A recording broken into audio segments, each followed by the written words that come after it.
Hi everyone, hope you're doing well. Welcome to the week ahead. It is the peak earnings season now. We've got a lot of earnings coming this way. So today I'll kind of give you a preview of some of the companies that are going to report earnings this week and kind of my pre-thoughts before these companies do report their earnings. As you know, though, it can go anywhere. It's earnings is a 50-50 a year flip of a coin, so you just don't know where sometimes they'll go in the short term. Just a quick shout out though, if you are on the Patreon, I did just drop an exclusive video, which was the stock request. This is where members of the Discord take a vote for me to take a look at a stock. And the winner was Novo Nordisk from a couple of weeks ago. So I do take a look at it. And if you want to see my opinions on that one, I've never talked about it before into a little bit more detail. And if you do want to see my opinions on that, the link is there in the Patreon. If you do want to just watch the video, it's £3 a month. If you do want to join yearly, it's £60 for the full year. Links in the description as always, guys. So let's start with the UK side of it to start with, because it's still a pretty good week for UK stocks. Obviously, tomorrow we've got the full year of Mobico. We kind of covered this one yesterday on the YouTube, so we'll keep it nice and brief. Expected a little bit more of a bounce today, and it didn't happen. It was actually down today. That really did surprise me. I thought a few buyers might have been tempted to come in at these levels, but they weren't. Still bit unsure what's going on there with like the reporting, bringing stuff out on Friday, then the reporting on Tuesday. We'll have a better idea tomorrow with what the idea was around it, and I'm sure maybe there's going to be a few questions about what's going on there on the conference call as well. Interestingly, Warpaint is also reporting tomorrow, which is good because it's the first time we've heard from Warpaint for a good while. I think January actually. It'll be interesting to see how their new acquisition of Architects is going, and as well as that, I'll be very keen to see where their tariff situation is with a lot of their products coming from China. I assume it would be very easy for them to switch to another country like India, for example, but it'd be interesting to see how they're going to work around it. Really, obviously, the main thing is kind of getting it from China to the US at the moment. That's going to be the big issue that they currently do have. So we'll see what they do say about that there. I was actually going to buy today, but I was a bit annoyed because the stock actually has had a cracking run up, and even today it was up quite a bit, and sometimes a bit risky buying before earnings, but I was actually quite close to doing it, and I never did in the end because it ended up rallying up quite a bit today, and it did have actually a bit of a drop off towards like the end of the day, but by then I was already working, so I wasn't able to do it. The other annoying thing that I have as well with this one is that I actually do have it in my public portfolio on eToro, but I actually can't buy or sell the position at the moment, which is really frustrating because I would have loved to be buying that one over like the last few weeks, just like how I've done in my private account that I do. I'm so disappointed I can't buy on eToro. Like, they just suspended it, which is really frustrating because if I was able to buy Warpaint right now, it probably would have been right up here into like a 4% weighting. So yeah, probably double the size at least of what it is right now. So a little bit gutted about that, being one of the frustrating things about doing this eToro public account, but yeah, it is what it is at the moment. And then obviously as well, worth pointing out, like Associated British Foods, better known as Primark, they've been having a little bit of a bounce up recently as well. Some of the UK stocks have actually been rallying quite well at the moment. There's been a few sneaky winners. If we're to have a look at like a Card Factory, for example, I would even say, yeah, look here, like in the last month, Card Factory, that's up 13% at the moment. If we look at B&M stock, what's that up in last month? B&M's up 22% in the last month. JD Sports, what's that one up in the 4%, 10% in last month? Not too bad at all. There's been a few of these like UK stocks like really bouncing up at the moment, which is nice. I don't know if it's just because the sentiment's changed a little bit, people buying into them. Maybe they're thinking interest rates are coming, so get into these stocks now rather than sitting those like 5% yields that you're getting quite easy. Maybe it's the point of view that retail sales have actually been coming in okay at the moment, better than what a lot of people kind of thought as well. So it's just worth pointing out at the moment there's been a bit of a bounce in these stocks at the moment. BP, not really interested in it, but if I was to buy an oil stock, I think I always said that would probably be the one that I'd be interested in buying. Then we've got Aston Martin. We'll see if they go bankrupt for the 8th time, I think it is right now. Next are reporting, the last time I think Next reported, their earnings were actually okay as well. Lloyds are reporting, Shell, not too much else on that list there. We do switch across to the state side, and you can see here, yeah, absolutely mega amounts of earnings coming in here, and obviously these are just the most anticipated ones. So Domino's, one of the best performers on the stock market actually, in in its history. MGM Resorts are reporting Waste Management. That's just such a steady stock there. Moving on to the Tuesday, SoFi reporting earnings. Yeah, obviously one that I own. I would expect them to once again put in some solid earnings. Be interested to see their commentary around what they're seeing at the moment going forward. I mean, for me, like SoFi, they'll probably do what they normally do, which is like an EPS beat, revenue beat, guidance beat, and then the stock will probably go down. That's what always seems to happen with SoFi. The amount of times I've seen that happen is unreal. PayPal reporting.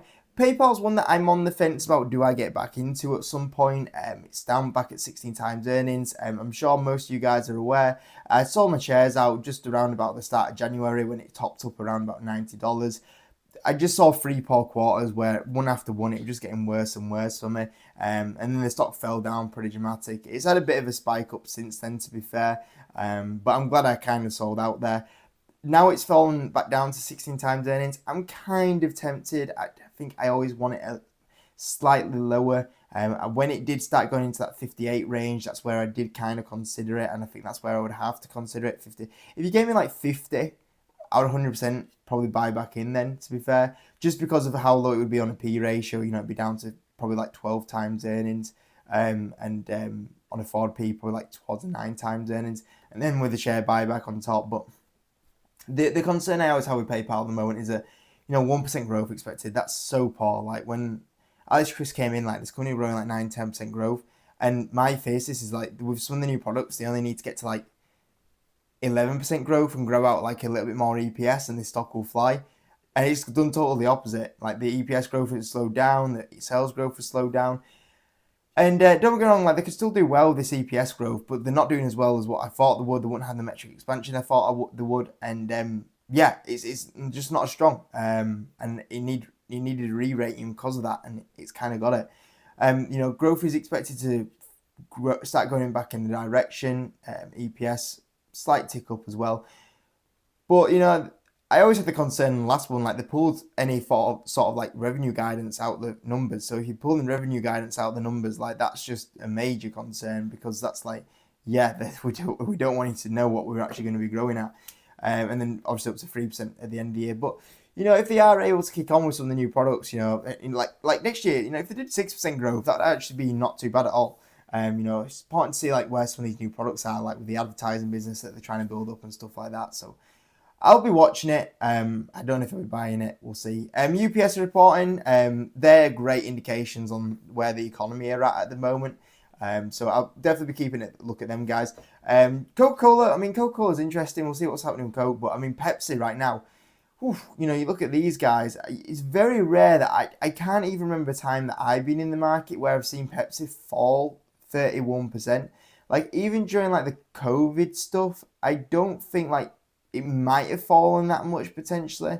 I mean, last time, like even in the Great Recession, like the most that Pepsi was down was about 30%, which shows you like very rare for it to drop down. Now, as I always say, like percentage of drops aren't great indicators of like it's cheap, but Pepsi, to be fair, is like 17 forward times earnings, 4% dividend yield, which I think historically, like the highest yield that Pepsi has got to was like a 3% yield, potentially. So, yeah, I mean, I've never really been interested in Pepsi, but there's part of me thinking, okay, you get a 4% dividend yield. Sooner or later, that stock will have a ride back up to $200. You'd be talking, what, a good 30-40% return since then. Get a nice 4% dividend yield. Do I see Pepsi probably touching all-time highs in the next 24 months? Yeah. So, realistically, you walk away with, what, a good kind of like 30-40, adding a dividend yield on top, potentially 40-50% yield return for the next 2 years of buying Pepsi at these levels. It's tempting. Like I've not really significantly sat down and like looked at the numbers here with Pepsi, but I think I should be probably taking it a little bit more serious than what I am doing, to be fair. And Pfizer are reporting, and it's a bit of a similar story to when you look at like Novo Nordisk that we covered on the Patreon. Like, it's very rare that you see these sort of companies go as low as what they are kind of doing. Pfizer in particular, like I think it's like 7 forward times earnings, and if you ever to think about a company that's gonna more than likely drag them out from the situation that you're in, yeah, I think you got to be looking at them guys, haven't you? Royal Caribbean, absolute cracking cruise company there. Spotify, one that I like if it was ever to get to the right value. The problem is for me, the right value is probably half of where it is right now. Altria, Visa, I love Visa. It never really has significant dips. I mean, that's just because of how quality it is, to be fair. Absolute quality business. I do own some shares that I've owned since 2018, I believe, in my portfolio. I actually got to the point in 2018 where I went, okay, it was, I think at the time it was like on a 20% dip. And I was like, okay, Visa's not going to drop more than this. And I don't think the value is like amazing, but it's decent for what Visa normally goes to. And I've held them, and now I'm up over 100% on the position.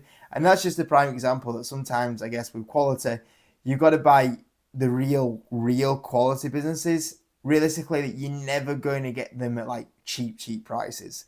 And Visa's kind of that, really. I mean, there's only been ever a couple of times I've ever seen that broken where you actually get real quality, like I'm talking top quality businesses at like ridiculous valuations. The ones that come to my head are like Meta in 2022. The fact that that fell down to 8 times earnings is absolutely nuts when you look at it right now. I guess Google is right now is kind of getting there at 16 times earnings. If Google was at 4 times earnings, I think if Google was to start dipping into like the 14 times earnings, I think that's where you start going. That's absolutely crazy.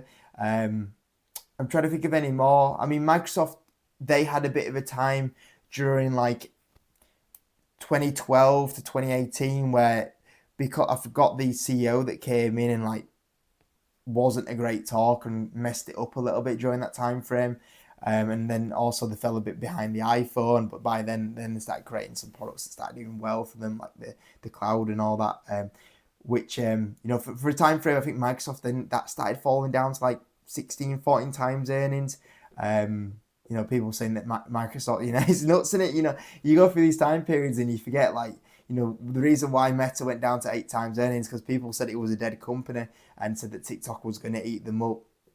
People said that Microsoft was a dead company that had no products, no innovation coming in. And obviously you look at them now, like, it makes you laugh. You forget these time periods, don't you, that they happened because people brush them under the carpet because no one wants to talk about it. Nobody wants to admit there was one of the people that came out and they were saying that, Meta was a dead company or Microsoft was a dead company. Like, it just doesn't happen. And that's why you always forget about them. But they happen. And, we're seeing the same in the Google right now, in my opinion. One of them might be right at one point, but I wouldn't like to be on the betting fence that you are going to be right that the time's done for these businesses. People are looking at Google now and with the AI situation, and they're saying like Google's dead, and I'm like, are you sure Google are going to sit there and just stay stagnant? When you look at the Gemini, in my opinion, the best AI product out there. It's the one that I personally use at the moment. So for me, I look at it and think the concern around AI is already gone. Because I think that the catch up that they've done with Gemini is already pretty impressive. So and that's with them still being behind. I don't know, like there's still many years to go with that. And obviously they got the wild card of Waymo sitting there as well potentially. I don't know. It's not supposed to be a Google video. Starbucks. I mean, Starbucks for me was like actually starting to get priced to a level where it.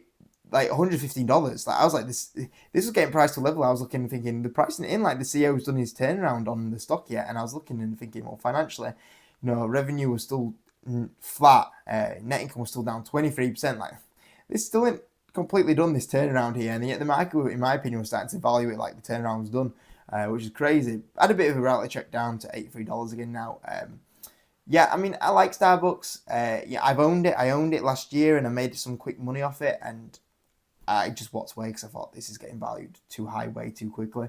But yeah, I'd like, if you gave me Starbucks back in like the $70 range, I'd certainly consider it. I think right now, like Pepsi would be the standout one in the kind of consumer spending space in the US side of it. But for sure. Caterpillar, probably good about construction, what's going on there. Microsoft, they're reporting, we've just been speaking of Microsoft really. Not too bad valuation of Microsoft right now, 26 times earnings, cheaper than what it's been for a while. But to do some decent-ish numbers, as you can see here from this list here. Meta are reporting, their numbers still look pretty strong, what they're expected to do. The thing with Meta as well, out of all the big tech stocks, these are actually expecting to do the biggest growth here. And you look at their valuation, and apart from Google, really, 21 forward times earnings, the lowest of the lot, which is always quite. I always get surprised by when Meta White's valued so low compared to some of these other ones. Robinhood reporting. I think the numbers for Robinhood, like I've been saying for like the last 2 weeks, like Robinhood is the one that I'm really looking forward to seeing reporting because I'm looking at their Q1 numbers. The EPS is expected to go from 0.24 to 0.37, and the revenue growth is expected to grow 48%. Like, if you look at any of these other companies in here, the space, and you look at the Q1s, surely they're going to smash this. I can't believe like these numbers are so low. We'll see what happens. The only thing I don't know what's going to happen is that I don't know how much of that's baked into the share price, and how much like they're going to be looking at these next Q2 numbers here. Because obviously, since that time frame, the stock market crashed, and as we know, retail investors, when they should be buying, all go running off in when the stocks crash, and we saw that in 2022. That's why Robinhood absolutely sunk during 2022 on the share price point of view. Just look at that there. It was down 70% during that time frame, and then the reason why is because retail investors absolutely ran away from the stock, or not the stock, the platform, because they don't buy during dips. And obviously, right now we've had a significant dip. So, how much has that hurt the financials? Now, the what you'd say at the moment is with the stock market dip at the moment, that it probably wouldn't have scared retail investors off just yet. But it certainly would affect them. But for Robinhood to start feeling it in the financials, they would probably have to see a stock market where it was a downturn for like 12 months. That's what happened last time. And after 12 months, retail investors kind of gave up and it spooked them off. So I don't know how much that's really going to affect them. We'll have to see really from the financials and what guidance they kind of give. Qualcomm reporting as well. Eli Lilly, be interesting to see how much they're eating. Novo still up at the moment. Roblox are reporting, CVS Health, MasterCard, McDonald's. Amazon reporting some decent numbers expected from Amazon. We'll see how close they can get to these numbers. There can sometimes always be a bit of variety in Amazon numbers. The big thing for Amazon that will be interesting is this is probably the Mag 7 that's going to probably get affected the most by the China tariffs. I said that, and then I thought about Tesla, and I also thought about Nvidia, maybe. But certainly is one of the more affected ones, to be fair. Be interesting to see what they're kind of seeing at the moment around that. Airbnb, I don't mind Airbnb, I just don't think it's ever got to decent valuations. Atlassian, and then on Friday, we've got Fubo TV, Exxon are reporting as well, Chevron, Wendy's. So, yeah. Pretty interesting week. A good couple of my stocks that are going to be reporting tomorrow. I'm sure I'm going to be talking about Mobico, Warpaint, SoFi, and PayPal tomorrow, at least with those 4 stocks. And I'm sure there's plenty of videos. Oh, I never mentioned Snapchat. Snapchat, where's that one gone? I just saw it then. There. Snapchat is always historically like one of the most volatile ones on the share price, so that'll be interesting. But yeah, I'm sure I'll be making some videos on some of these stocks anyway tomorrow. So we'll see what happens with it all anyway, and be prepared. It's going to be a volatile one anyway. So yeah, thanks for watching, guys, and best of luck for the week ahead. See you in a bit.